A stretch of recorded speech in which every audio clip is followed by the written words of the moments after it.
नमस्कार, मैं हूं आशीष त्रिपाठी। कर्मचारी भविष्य निधि यानी ईपीएफओ क्षेत्र के कर्मचारियों के लिए एक महत्वपूर्ण बचत योजना है। दरअसल ये एक जमा राशि अब समय से पहले निकाली जा सकती है, लेकिन 100% निकासी प्रावधान और 25% न्यूनतम शेष राशि प्रावधान के कुछ भ्रम की स्थिति जरूर पैदा हो गई। उसी को स्पष्ट करेंगे, इस वीडियो में अंत तक बने रहिएगा हमारे साथ। नए नियमों के तहत कर्मचारी अपने पात्र भविष्य निधि शेष का 100% यानी जो भी अमाउंट है वो पूरा निकाल सकते हैं।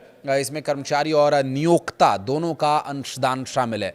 अगर ये बात आप नहीं समझ पाए तो और आसान भाषा में समझाएं। मसलन कि ईपीएफओ में जो आपका शेयर जाता है वो भी, और जो कंपनी की तरफ से जो आपको शेयर ईपीएफओ में दिया जाता है वो भी, दोनों ही आप निकाल सकते हैं। पहले कुछ और नियम था, उस पर भी बात करेंगे, लेकिन इस मामले में अभी नए नियमों के साथ शर्त यह है कि आप इसे आवश्यक जो सर्विस या जो भी सेवा आप लेना चाहते हैं उसके लिए किस लिए ले रहे हैं ये आपको वहाँ बताना होगा। जिसमें बीमारी की वजह से निकालने की कोशिश या निकालने के लिए ज़रूरत जो पड़ रही है वो आप बता सकते हैं। शिक्षा है या विवाह है, क्या वजह है, उनमें से एक आपको, यानी देखिए बहुत महत्वपूर्ण होने पर ही ये निकासी की जा सकती है। बीमारी, शिक्षा, विवाह, ये बहुत ही महत्वपूर्ण घटना एक व्यक्ति के जीवन की होती हैं, इसलिए भी। और साथ ही आवास जो आवश्यकता है उसमें भी विशेष परिस्थितियों में इसे निकाला जा सकता है।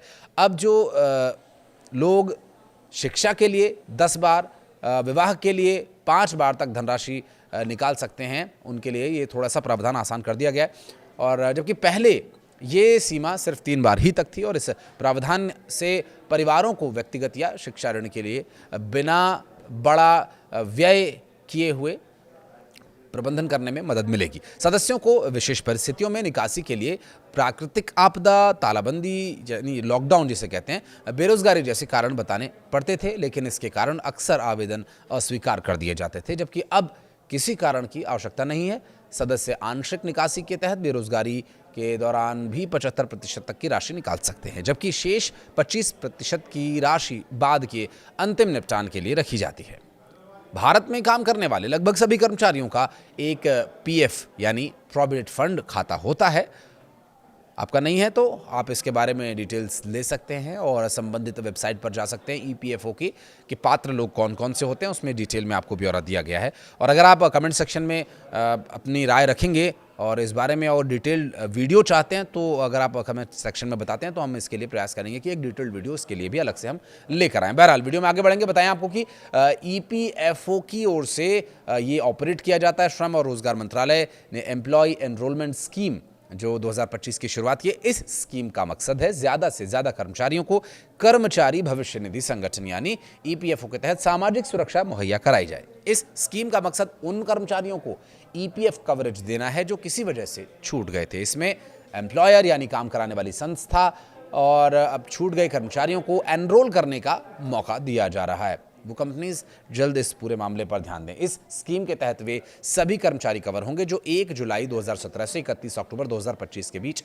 संस्था को ज्वाइन किए थे और अब भी उस कंपनी के साथ काम कर रहे हैं, क्योंकि लेबर एंड एम्प्लॉयमेंट मिनिस्ट्री ने ईपीएफओ के 73वें फाउंडेशन डे पर यानी 1 नवंबर को ये स्कीम लॉन्च की है। और केंद्रीय श्रम और रोजगार मंत्री मनसुख मंडाविया ने ईपीएफओ की नई वेबसाइट www.epfo.gov.in लॉन्च की है। और इसमें अब ज़्यादा आसान इंटरफेस आपको मिलेगा, बेहतर नेविगेशंस मिलेंगे, सभी सर्विसेज एक सरल स्तर पर लाई गई हैं और ये स्कीम 1 नवंबर 2025 से लागू हो चुकी है। 6 महीने तक यानी 30 अप्रैल 2026 तक चलेगी। इसका मकसद है जो एम्प्लॉयर्स हैं इस बात के लिए प्रोत्साहित हों कि वे कर्मचारियों को इससे जोड़ें और ईपीएफ के दायरे में उन्हें लाएं जो अब तक किसी भी वजह से रजिस्टर्ड नहीं हो पाए थे। और इस बारे में जानकारी देने वाले 10 अक्टूबर 2025 के आधिकारिक सर्कुलर में इसे कर्मचारी भविष्य निधि स्कीम 2025 कहा गया है। और इस स्कीम के तहत कोई भी कंपनी या संस्था एनरोलमेंट अभियान में शामिल हो सकती है। 6 महीने का टाइम है, प्लीज़ आप इसे बहुत सीरियसली लें, चाहे वो पहले से ईपीएफ के तहत कवर है या नहीं है। इस कैंपेन के तहत एम्प्लॉयर ऐसे कर्मचारियों को रजिस्टर करें जो अभी तक नहीं हो पाए थे।